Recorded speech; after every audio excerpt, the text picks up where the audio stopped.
Hello students, जय श्री कृष्णा। आज 10th class के लिए मैं आपका 6th चैप्टर साइंस में लेकर के आया हूं, जो कि पहली बार मैंने 27 अप्रैल को कराया था और आज 18 मई को मैं उसे दोबारा से रिपीट कर रहा हूं। चैप्टर है बायो का, बहुत आसान सा चैप्टर है, जैव प्रक्रम, लाइफ प्रोसेस इंग्लिश में कहते हैं। तो लाइफ प्रोसेस की बात आ रही है तो लाइफ प्रोसेस में सबसे पहले सजीव और निर्जीवों के बारे में पता होना चाहिए हमें। और मेरे हिसाब से मुझे इसे एक्सप्लेन करने की ज़रूरत नहीं पड़नी चाहिए, क्योंकि सजीव क्या होते हैं, निर्जीव क्या होते हैं, ये आप आसानी से जानते हैं, अच्छे से जानते हैं।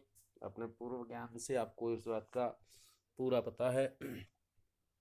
सजीव में जो लक्षण होते हैं वो अपने अलग अलग तरह के होते हैं, बहुत सारे होते हैं। गति करते हैं सजीव, और भोजन करते हैं, श्वसन करते हैं, वृद्धि करते हैं।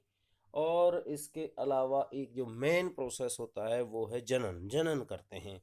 निर्जीवों में केवल ये प्रक्रम नहीं होता जनन वाला, और संभव है कि और में से कोई एक आध लक्षण हो, या दो हो, या तीन हो। तो सजैव प्रक्रम में, जैव प्रक्रम में सजीवों के लक्षण, जो लक्षण सम्मिलित रूप से अनुरक्षण का काम करते हैं, जैव प्रक्रम कहलाते हैं। अभी जैवों को, जीव जंतुओं को, सजीवों को अपने कार्यों के लिए ऊर्जा की आवश्यकता होती है। तो ऊर्जा प्राप्त करने के लिए जो विधि होती है उसको हम कहते हैं पोषण। जीवों द्वारा अपना भोजन प्राप्त करने की विधि क्या कहलाती है? पोषण। अब पोषण के आधार पर दो प्रकार के जीव हो गए, एक स्वपोषी, एक परपोषी। स्वपोषी का मतलब है स्व माने स्वयं, स्व माने स्वयं, और पोषी माने पोषण, जो अपने पोषण अपने आप कर सके, यानी अपना भोजन अपने आप बनाए और आत्मनिर्भर हो भोजन बनाने में। तो ये क्या है? स्वपोषी कहलाते हैं। और परपोषी जो हैं, परपोषी का मतलब है जो अपना भोजन दूसरे जीवों से प्राप्त करते हैं। अपना भोजन प्राप्त करने के लिए जिन्हें दूसरे जीवों के ऊपर निर्भर रहना पड़ता है वो कहलाते हैं परपोषी। अभी स्वपोषी में क्या होता है? दो तीन बातें हैं। एक उत्पादक हैं, स्वपोषी उत्पादक कहलाते हैं। उत्पादक इसलिए कहा गया क्योंकि ये भोजन का उत्पादन करते हैं। ठीक है, ये भोजन का उत्पादन करते हैं, तो इसलिए स्वपोषी। और स्वपोषी में जितने भी आपके हरे पेड़ पौधे, क्या? हरे पेड़ पौधे, हरे पेड़ पौधे जो है वो सभी इसमें स्वपोषी का काम करते हैं। और परपोषी जो है, परपोषी के प्रकार बहुत सारे हैं। इनको उपभोक्ता कहते हैं। उपभोक्ता ये इसलिए हैं क्योंकि ये अपना भोजन अपने आप तैयार नहीं कर पाते, ये दूसरे जीवों के ऊपर अपने भोजन के लिए निर्भर करते हैं, तो ये उपभोक्ता कहलाते हैं। अभी उपभोक्ता तीन प्रकार के हुए। जो शाकाहारी हैं वो सभी प्राथमिक उपभोक्ता हैं। शाकाहारी इस प्राथमिक उपभोक्ता इसलिए हैं क्योंकि ये जो भोजन करते हैं वो सीधे सीधे पेड़ पौधों से अपना भोजन ले लेते हैं फर्स्ट स्टेप में। पहले जो सीधे सीधे उत्पादकों से भोजन प्राप्त करें वो कहलाते हैं प्राथमिक उपभोक्ता। और जो प्राथमिक उपभोक्ताओं से भोजन ले वो कहलाएंगे द्वितीयक उपभोक्ता। जो मांसाहारी हैं, सर्वाहारी हैं, ये द्वितीयक उपभोक्ता में आते हैं। इसके बाद में मैं आपको बताता हूँ कि एंजाइम क्या होते हैं। एंजाइम जो है ऐसे जैव रासायनिक उत्प्रेरक जो भोजन को जटिल घटकों को तोड़ करके सरल घटकों में बदल देते हैं, वो क्या कहलाते हैं? एंजाइम कहलाते हैं। इसके पश्चात स्वपोषी पोषण। तो स्वपोषी पोषण में भोजन प्राप्त करने की विधि जो है जीवों द्वारा, यानी पेड़ पौधों द्वारा। और ये क्या होती है? प्रकाश संश्लेषण। अब प्रकाश संश्लेषण एक बड़ा कॉमन सा चैप्टर है, कॉमन सा पॉइंट है, जो कि आप 5th क्लास से पढ़ते चले आते हैं। प्रकाश संश्लेषण क्या होता है? पेड़ पौधों द्वारा सूर्य के प्रकाश की उपस्थिति में कार्बन डाइऑक्साइड और जल को लेकर के, जमीन से पोषक तत्वों को लेकर के, और क्लोरोफिल की उपस्थिति में सूर्य के प्रकाश के द्वारा भोजन बनाने की प्रक्रिया क्या कहलाती है? प्रकाश संश्लेषण कहलाती है।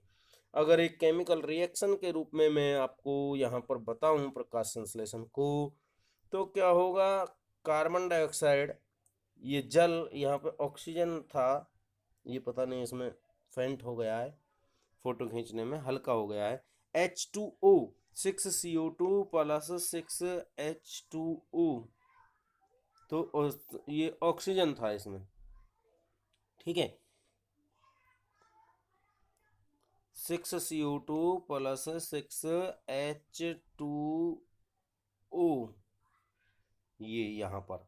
और इसके पश्चात ये क्लोरोफिल और सूर्य के प्रकाश की उपस्थिति में ये बनाता है, और ये है हमारा क्या है, ग्लूकोज का निर्माण करता है, अपना भोजन बनाता है, हमारे लिए भोजन बनाता है, और इसमें गैस निकलती है जो कि कौन सी होती है, ऑक्सीजन गैस। तो आमतौर पर क्वेश्चन पूछा जा सकता है भाई प्रकाश संश्लेषण में कौन सी गैस उत्सर्जित होती है, तो ऑक्सीजन गैस उत्सर्जित होती है। अभी ये छोटे छोटे से कई सारे एक्सपेरिमेंट हो सकते हैं इस तरह के। तो प्रकाश संश्लेषण के लिए पर्णहरिम की आवश्यकता है, ये आपको नोट डाउन करने पड़ेंगे। प्रकाश संश्लेषण के लिए पर्णहरिम की आवश्यकता है। ये बुक में आपकी में पेज नंबर 107 पर दिया हुआ एक्सपेरिमेंट है, तो इसे आप वहाँ से नोट कर सकते हैं, उस एक्टिविटी से देख सकते हैं। और मैं आपको बता दूं आपको क्या करना है। एक जैसे कि मनी प्लांट बहुत सारे घरों में होता है, तो मनी प्लांट का एक पौधा लेना, पौधे का पत्ता लेना है। तो मनी प्लांट का जो पौधा होता है वो कैसा होता है, थोड़ा सा कुछ कुछ जगह पे तो हरा रंग होता है और कुछ कुछ जगह पे सफ़ेद रंग होता है। ये मैंने इसको बनाने की कोशिश की है इस पौधे के पत्ते को।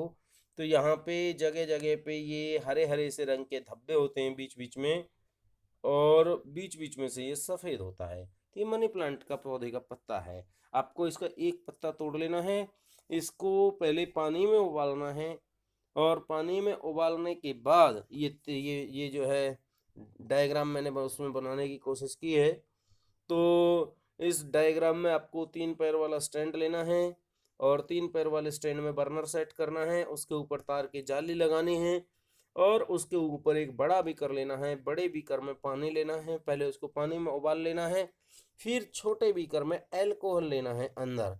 देखिए अल्कोहल जो है वो कैसा है, तीव्र ज्वलनशील पदार्थ है, तो इसलिए अल्कोहल को हम सीधे सीधे तौर पर गर्म नहीं कर सकते।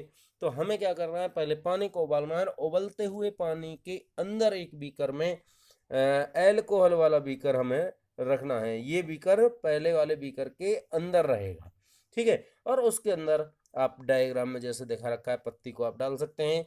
ऐसे 2-3 मिनट आपको उबालना है, और उबालने जब वो अल्कोहल उबलने लग जाए तो उसमें से पत्ती को अलग निकाल लेना है। फिर उसको आपको एक बार गर्म पानी में डिप करना है, उससे वो पत्ती जो है सख्त से थोड़ी सी नरम हो जाएगी, और तब उसके ऊपर आपको आयोडीन के सॉल्यूशन का छिड़काव करना है। तो आयोडीन के सॉल्यूशन का जब आप छिड़काव उसके ऊपर करेंगे तो उसमें जगह जगह पे वो कौन सी जगह होगी जहाँ पे हरे रंग के धब्बे होंगे, वहाँ से वो नीले और काले रंग का हो जाएगा।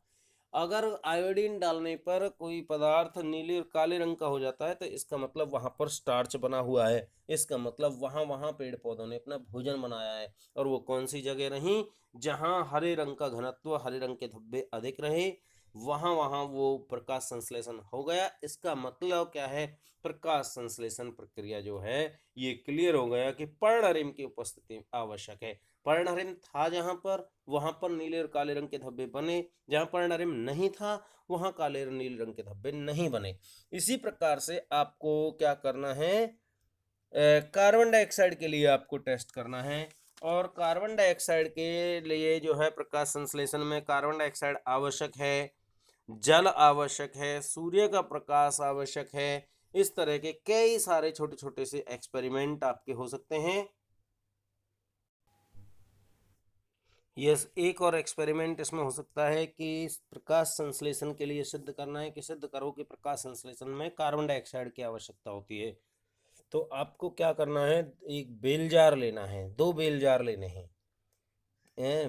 वो क्या है, कांच के बेल जार आते हैं, और वो जो है काफ़ी बड़े साइज के होते हैं, और वो जो है गमले में लगा हुआ पौधा आपको लेना है।